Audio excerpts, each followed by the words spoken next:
Guys, welcome to my YouTube channel. অসমীয়াত ক'বলৈ গ'লে স্বাগতম বন্ধুসকল। তো পোনপ্ৰথমে মোৰ আন এটা ব্লগলৈ আপোনালোক সকলোকে স্বাগতম জনাইছোঁ। তো আজি আহিছিলোঁ আমি মথুৰাপুৰস্থিত 22 নম্বৰ লাইনৰ কৈলাশ ধাম মন্দিৰলৈ, শিৱ মন্দিৰ একচুৱেলি। তো আহিছিলোঁ ইয়াত সকলোকে মইতো আগতে আহিছোঁ, আপোনালোকক দেখাম বুলি এবাৰ আকৌ আহিলোঁ। দেখাই যাম ভিডিঅ'টোতে, চাই যাব কেনেকৈ আহিব লাগিব। যদি আপোনালোকে আহিব বিচাৰে ইয়াত কেনেকৈ আহিব, কি কৰিব, কোনফালেদি আহিব, সকলোখিনি দেখাম। তো ভিডিঅ'টো চাই থাকিব সকলোকে।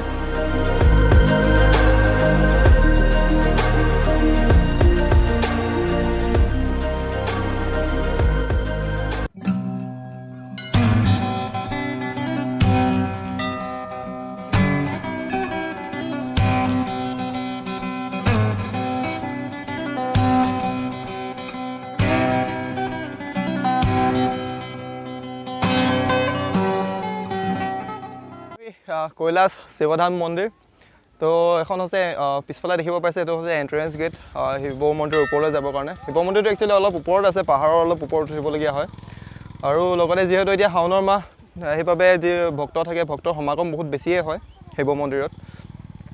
তো মই শিৱ মন্দিৰৰ ভিতৰলৈ যাম এতিয়া, আপোনালোককো দেখাম শিৱ মন্দিৰ কিমান ওপৰলৈ উঠিব লাগিব। শিৱ মন্দিৰৰ ভিতৰত মানে বহুত ধুনীয়া উঠিবৰ কাৰণে, লগতে কিনাৰে কিনাৰে অলপ মানে ডাঙৰ ডাঙৰ শিলগুটি বা পাথৰ তেনেকুৱা টাইপ আছে, ভালকৈ ময়ো নাজানো বিশেষ। তো আপোনালোকো দেখাম, চাব। তো আহক আমি শিৱ মন্দিৰৰ ভিতৰলৈ যাওঁ।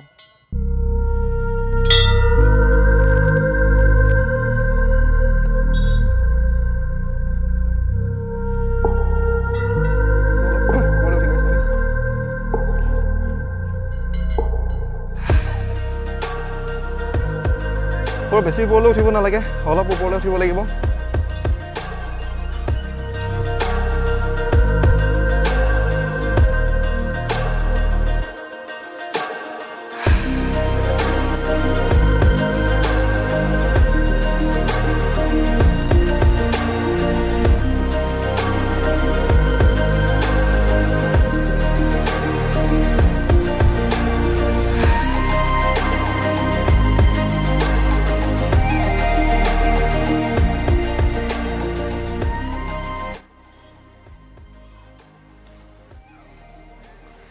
তো ফাইনেলি অলপ ওপৰলৈ উঠি পালোহি কৈলাশ শিৱধাম মন্দিৰ। তো ভক্তৰ প্ৰাণ বহুত বেছি আছে সমাগম, অলপ আগত আৰু বহুত বেছি আছিলে, এতিয়া কমিলে কাৰণে মই অলপ ওপৰলৈ আহিলোঁ, সকলো যাতে ভালকৈ দেখাব পাৰোঁ আপোনালোকক। তো এইফালে আছে হনুমানৰ মন্দিৰ আৰু এইফালে আছে শনি মন্দিৰ, ঠিক আছে। তো গোটেইখিনি মন্দিৰ মানে 4টা গুণত 4টা বনাই থৈছে, যিমানখিনি পাৰোঁ আপোনালোকক দেখাবলৈ চেষ্টা কৰিম। তো আৰু অলপ ভিতৰলৈ যাবলৈ চেষ্টা কৰিম। অলপ এডোখৰ উঠি আহোঁতে অলপ ভাগৰ লাগি গ'লগৈ।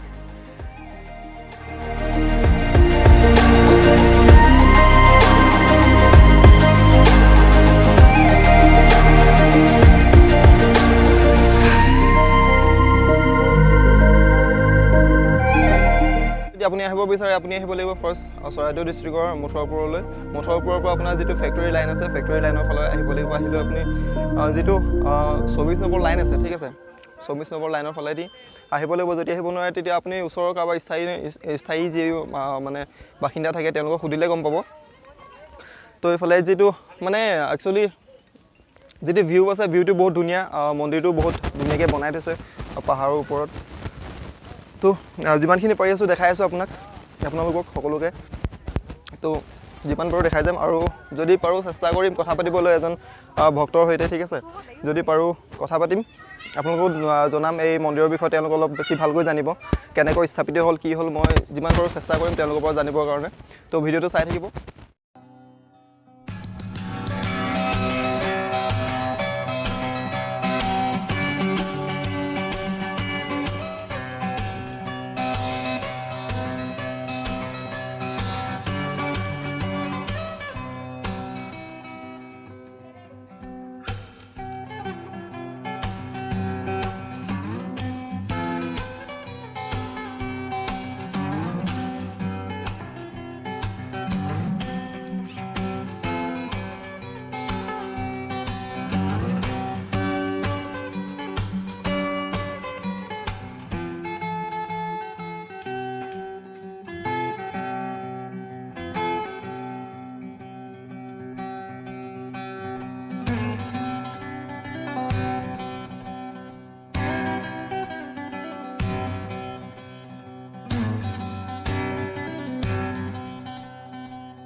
পাৰি আছোঁ আপোনালোকক দেখাই আছোঁ ভিডিঅ'টোত লগতে ইয়াৰ এজন স্থায়ী বাসিন্দা আৰু লগতে এই মন্দিৰৰ লগত যিহেতু ওতঃপ্ৰোতভাৱে জড়িত আছে তেওঁৰ পৰা এই মন্দিৰৰ বিষয়ে কিছুমান কথা জানিব বিচাৰিম পোনপ্ৰথমে আপোনাৰ নামটো জনাব নমস্কাৰ মোৰ নাম শ্ৰী সন্তোষ চাচনি হয় আপোনাৰ ঘৰ ইয়াতে চাগে ঘৰ ইয়াতে মোৰ হয় হয় তো মোৰ যিটো ইউটিউব চেনেল আছে তালৈ আপোনাক স্বাগতম জনাইছোঁ ধন্যবাদ তো মই জানিব বিচাৰিম যিটো মন্দিৰ আছে একচুৱেলি মন্দিৰটো এনেই কোন চনত স্থাপিত হৈছিল এইটোতো আমাৰ বৰ্তমান এতিয়া যিটো স্থাপিত হৈছে 2004 চনত হয় 4 চনৰ পৰা আমাৰ তেনেকৈ লাগতিয়ালকৈ চলি আহিছিলে তাৰপিছতে আকৌ আজি 2 বছৰ আগতে আমাৰ যিটো আমাৰ স্থানীয় এতিয়া বৰ্তমান বিধায়ক হৈছে শ্ৰীযুত ধৰ্মেশ্বৰ কোঁৱৰ তেওঁ মন্দিৰটো মানে পকীকৰণ কৰি নিৰ্মাণ কৰি দিলে আৰু প্ৰথমতে আমাৰ খেৰ বাঁহৰে আছিলে আৰু তাৰ আগতে জয়ন্ত বৰুৱা নামৰ এজন শিমলগুৰি বাসিন্দা আছিলে শিমলগুৰি বাসিন্দাজনে ইয়াত আমাৰ প্ৰথমতে স্থাপক হিচাপে তেওঁৱে বুলি ক'ব পাৰি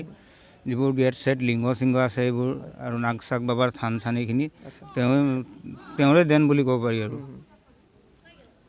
তো মানে মন্দিৰটো হৈছিলে আপোনাৰ 2004 চনত স্থাপিত তেখেতে কোৱা মতে তো ইয়াত মানে গোটেইখিনিয়ে মিলি ইমান যিহেতু শাওণৰ মাহ ভক্তপ্ৰাণ বহুত বেছি আপোনালোকে কি ধৰে মানে আপোনাৰ যিখন ভক্ত থাকে ভক্তবোৰক কেনেকৈ শুশ্ৰূষা কৰে মানে আপোনালোকে এতিয়াতো যোৱা নিশা আমি আৰু মোৰ যিখিনি কমিটিৰ মানুহ মোৰ লগৰ আছে আৰু মোৰ বন্ধুবৰ্গখিনি আছে গোটেইখিনি আমি নিশাটো ইয়াতে কটাওঁ আৰু প্ৰত্যেক বছৰে তাৰপৰা যেতিয়া নেকি ৰাতিপুৱা মানে আপোনাৰ জল অৰ্পণ কৰিবলৈ ভক্তবিলাক আহে তেওঁলোকক আৰু যিমান পাৰোঁ আমি শুশ্ৰূষা কৰোঁ ধৰি লওক চৰ্বতে হওক ক্ষীৰে হওক যি পাৰোঁ আৰু যিমানখিনি হয় আপোনালোকে শুশ্ৰূষা কৰিছে তো সেইকাৰণে আমাৰ ভাল লাগিছে যিহেতু মন্দিৰ আছে মন্দিৰটো পাহাৰটোৰ ওপৰত আছে ধুনীয়াকৈ যিটো ভিউ আছে ভিউটো ধুনীয়া লাগে বাগানৰ মাজৰ ওপৰত তো যিমানখিনি পাৰিলোঁ তেওঁলোকৰ পৰা জানিব চেষ্টা কৰিলোঁ আৰু যিমানখিনি ক'লে যথেষ্টখিনি ক'লে মন্দিৰটোৰ বিষয়ে তো ধন্যবাদ আপোনালোক থাকিল তো যিমানখিনি পাৰে আপোনালোকে ক'লে যিখিনি পাৰোঁ তেওঁ যিজন স্থায়ী বাসিন্দা লগতে যিটো মন্দিৰৰ ওতঃপ্ৰোতভাৱে জড়িত তেওঁ যথেষ্টখিনি কথা ক'লে জানিবলগীয়া কথা ক'লে ভিডিঅ'টো ইমানখিনিতে সামৰণি মাৰিছোঁ যিমানখিনি পাৰিছোঁ দেখালোঁ আপোনালোকক যদি ভিডিঅ'টো চাই ভাল পালে তেনেহ'লে ভিডিঅ'টো লাইক কৰিব কমেণ্ট কৰিব শ্বেয়াৰ কৰিব আৰু লগতে চেনেলটো ছাবস্ক্ৰাইব কৰি দিওঁ ধন্যবাদ জয় অসম